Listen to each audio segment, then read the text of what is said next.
जय हिंद दोस्तों, आप सभी का स्वागत है एक बार फिर से आपके अपने YouTube चैनल यूनिक ज्ञान में।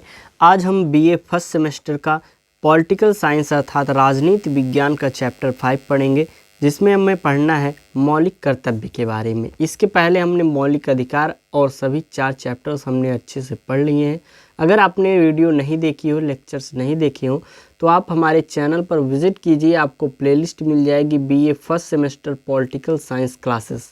और साथ ही साथ सभी चैप्टर्स के अगर आप नोट्स प्राप्त करना चाहते हैं तो हमारे टेलीग्राम चैनल ज्वाइन कीजिए। वहां पर सभी क्लासेस की नोट्स आपको प्राप्त करवाई जाती हैं। और अगर आप चैनल पर नए हैं तो चैनल सब्सक्राइब कर लीजिए, क्योंकि साथ ही साथ जो भी सिलेबस आपका है सभी सब्जेक्ट्स यहाँ पर कंप्लीट कराए जाएंगे। तो चलिए देखते हैं मौलिक कर्तव्य के बारे में। हमारे संविधान में मौलिक कर्तव्यों को किस अनुच्छेद से किस अनुच्छेद में रखा गया है, उसमें क्या बताया गया है, सभी जानकारी को हम देखेंगे। और यह जो हमारा मौलिक कर्तव्य है किसकी समिति के गुजारिश से यह बना हुआ था, यह मूल संविधान में था या नहीं, फिर बाद में जोड़ा गया तो कब जोड़ा गया, इन सभी बातों को हम अच्छे से देखेंगे। तो चलिए क्लास स्टार्ट करते हैं। हम सबसे पहले देखेंगे यह जो हमारा मूल मौलिक कर्तव्य है, इसको लिया कहाँ से गया है, इसका स्रोत कहाँ से है, यह कहाँ से लिया गया है, रूस से लिया गया है। और यह हमारे भाग 4 का में है, अनुच्छेद 51 का में हमारा यह मौलिक कर्तव्य है। मूल संविधान सरदार स्वर्ण सिंह की सिफारिश पर जोड़ा गया। यह मूल संविधान में नहीं था, बाद में यह सरदार स्वर्ण सिंह की सिफारिश से मौलिक कर्तव्य जो हमारा है वह जोड़ा गया। 42वें संविधान संशोधन के माध्यम से 1976 में इसे जोड़ा गया।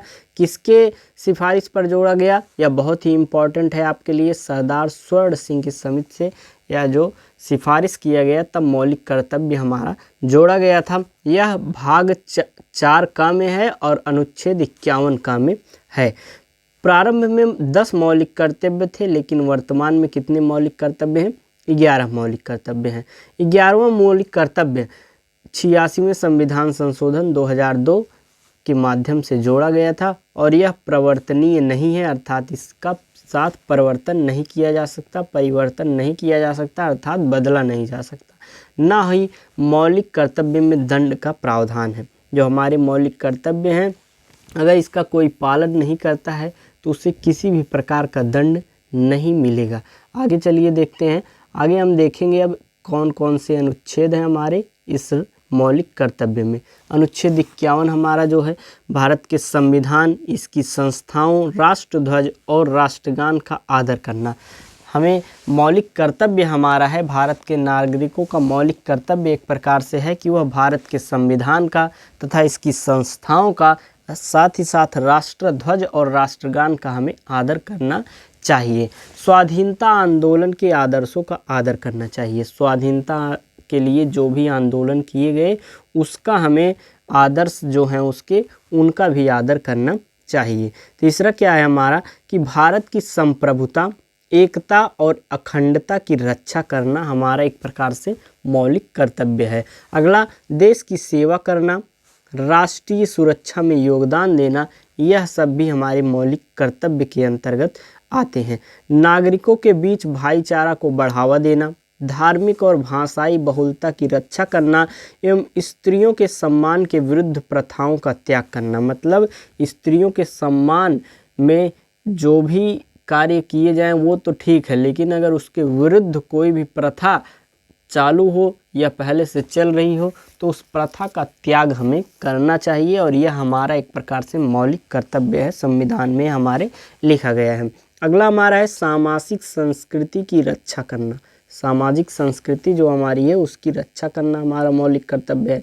पर्यावरण की रक्षा करना, वैज्ञानिक मनोवृत्ति और मानववादी सोच को बढ़ावा देना। अगला हमारा है सामूहिक संपत्ति की रक्षा करना और हिंसा से दूर रहना। अगला हमारा है व्यक्तिगत और सामूहिक क्षेत्र में श्रेष्ठता लाने का प्रयास करना।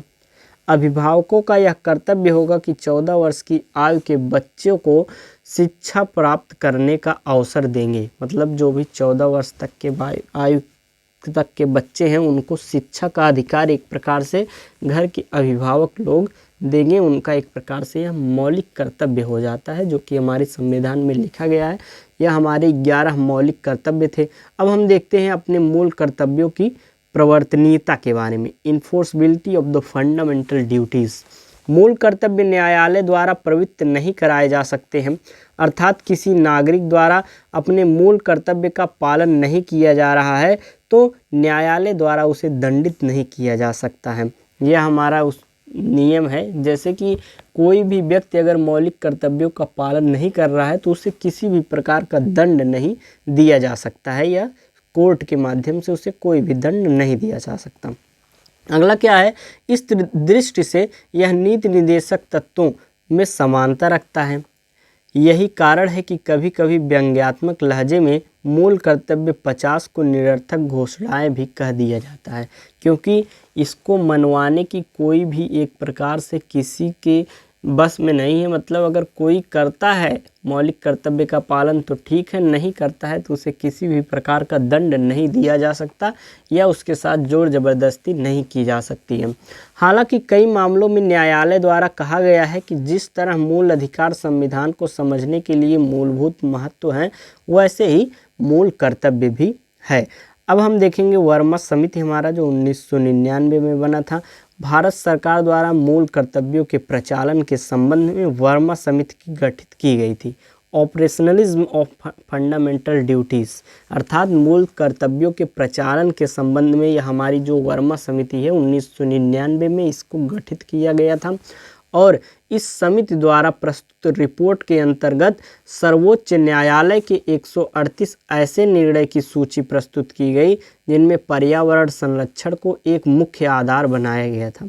इसका मतलब यह है कि पर्यावरण संरक्षण का कर्तव्य सिर्फ सरकार का न होकर प्रत्येक व्यक्ति का भी है और उसके अधिकारों पर इस दृष्टि से सीमाएं आरोपित की जा सकती हैं। अर्थात हमारे देश की या हम जहाँ पर रह रहे हैं उसके पर्यावरण को अच्छा संरक्षित करने की जिम्मेदारी सिर्फ सरकार की नहीं है। हम यहाँ पर रह रहे हैं, हमारी जो भारत देश की जनता है उसकी भी एक प्रकार से जिम्मेदारी बनती है कि वह अपने पर्यावरण को संरक्षित करे। आगे हम देखेंगे मूल कर्तव्यों के संदर्भ में किए गए सरकारी प्रयास, अर्थात जो हमारा मूल कर्तव्य है उसके लिए कौन कौन से सरकारी प्रयास किए गए उसके बारे में हम जानेंगे।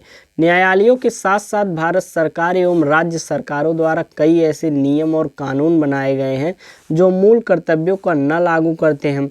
इनमें से कुछ नियम और कानून मूल कर्तव्यों के संविधान में शामिल होने से ही लागू हैं, जबकि कुछ बाद में बनाए गए हैं। वर्मा समिति ने कई उदाहरणों की चर्चा की हुई है।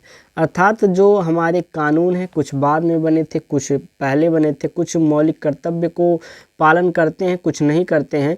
इसके हिसाब से वर्मा समिति ने एक प्रकार से विभिन्न प्रकार के उदाहरण बनाए हुए हैं, जिसमें अनुच्छेद 51 का में राष्ट्रीय ध्वज के सम्मान की बात की गई है और इससे संबंधित निर्देश भारतीय ध्वज संहिता 2002 में शामिल है।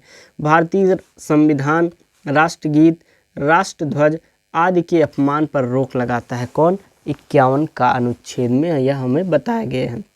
राज्य द्वारा कई ऐसे नियम बनाए गए हैं जो इन कर्तव्यों को बाध्यकारी करते हैं। जैसे भारतीय दंड संहिता की धारा 153 में राष्ट्रीय एकता को नुकसान पहुंचाना अपराध की श्रेणी में रखा गया है और जनप्रतिनिधित्व अधिनियम 1951 द्वारा यह व्यवस्था है कि यदि कोई व्यक्ति धर्म, जातीय, नस्लीय या भाषीय आधारों पर नफरत फैलाता है तो इन आधारों पर वोट मांगता है तो संसद या राज्य विधानमंडल की सदस्यता हेतु उसे अयोग्य घोषित किया जाता है। जैसे कि हमारे इस फंडामेंटल ड्यूटी में लिखा गया है, मौलिक कर्तव्य में लिखा गया है कि जो भी बातें लिखी गई हैं, जो भी हमारे मौलिक कर्तव्य हैं, उनको पालन करना एक प्रकार से कोई बाध्यकारी नहीं है, लेकिन उसी से संबंधित कुछ ऐसे कानून हमारे भारत सरकार द्वारा बना दिए गए हैं जिसको पालन करना जरूरी हो गया है। तो वह मौलिक कर्तव्य के पक्ष में रहकर न फॉलो करें सही है, लेकिन कानूनी क्षेत्र में उसको रहकर पालन करना पड़ेगा, नहीं तो उसके लिए दंड रखा गया है। अब हम देखेंगे मूल कर्तव्यों का महत्व। एक सचेतक के रूप में नागरिकों को अपने देश, समाज तथा लोगों के प्रति कर्तव्यों के बारे में जानकारी रखने में मदद करता है। मूल कर्तव्यों के जो दूसरा हमारा महत्व है, मूल कर्तव्यों के संवैधानिक प्रावधान के कारण मूल अधिकार व कर्तव्यों में संतुलन स्थापित होता है। नागरिकों में अनुशासन व प्रतिबद्धता का भाव जागृत करता है। राष्ट्र प्रेम, त्याग, सेवा, बलिदान की भावना पैदा करते हैं जो राष्ट्र निर्माण के लिए महत्वपूर्ण माने जाते हैं। राष्ट्र विरोधी या समाज विरोधी कार्यों पर विरोध करने की भावना का विस्तार होता है। मूल कर्तव्यों विधि द्वारा लागू होते हैं और इनमें से किसी के भी पूर्ण न होने पर, असफल रहने पर संसद उनमें उचित अर्थदंड या सजा का प्रावधान कर सकती है। अब हम आगे देखेंगे सुप्रीम कोर्ट का निर्णय हमारे इस मौलिक कर्तव्य में क्या है। नवंबर 2016 में सुप्रीम कोर्ट ने मूल कर्तव्य के संबंध में महत्वपूर्ण निर्णय दिया है और इसके अनुसार सिनेमा हॉल में फिल्म की शुरुआत में राष्ट्रीय गान या प्रसारण और वहां उपस्थित सभी लोगों द्वारा इसके सम्मान में खड़ा होना अनिवार्य है। यह कब लागू हुआ? 2016 में लागू हुआ। क्या होता है कि जब भी कोई फिल्म लगती है तो सबसे पहले राष्ट्रगान होता है और राष्ट्रगान के सम्मान में वहाँ पर बैठे सभी व्यक्तियों को खड़ा होकर राष्ट्रगान करना होता है। राष्ट्रगान के समय पर्दे पर राष्ट्रीय ध्वज का होना अनिवार्य है। ध्यान रहे कि संविधान सभा द्वारा 24 जनवरी 1950 को राष्ट्रगान को अपनाया गया तथा भारतीय संविधान में 42वें संविधान संशोधन के माध्यम से मूल कर्तव्य में अनुच्छेद 51 क के अंतर्गत राष्ट्रीय ध्वज व राष्ट्रीय गान के आदर को संबंधित प्रावधान किए गए हैं। अर्थात जो हमारा राष्ट्रगान था वह कब अपनाया गया था? 24 जनवरी 1950 को अपनाया गया था, लेकिन भारतीय संविधान में उसे मौलिक कर्तव्य श्रेणी में कब रखा गया था? 42वां संविधान संशोधन हुआ तो उसे अनुच्छेद 51 का के अंतर्गत रखा गया था। आगे देखेंगे हम, यहाँ पर हमारा चैप्टर हो जाता है समाप्त, जिसमें हमने आज क्या पढ़ा? मौलिक कर्तव्य के बारे में। आपने मौलिक कर्तव्य के सभी अनुच्छेदों को देखा, किस समिति द्वारा बना, सुप्रीम कोर्ट का उस पर क्या विचार था, मतलब उसका क्या फैसला था आपने देखा। साथ ही साथ आपने मौलिक कर्तव्य के महत्व को भी देखा है, जिससे आपका यह चैप्टर यहाँ पर समाप्त होता है। कोई भी क्वेश्चन हो आपका कमेंट करके अवश्य पूछ सकते हैं। पीडीएफ प्राप्त करने के लिए, नोट्स प्राप्त करने के लिए टेलीग्राम चैनल ज्वाइन करें, चैनल को सब्सक्राइब करें, वीडियो लाइक करें, दोस्तों के पास शेयर करें। धन्यवाद, मिलते हैं अगले वीडियो में।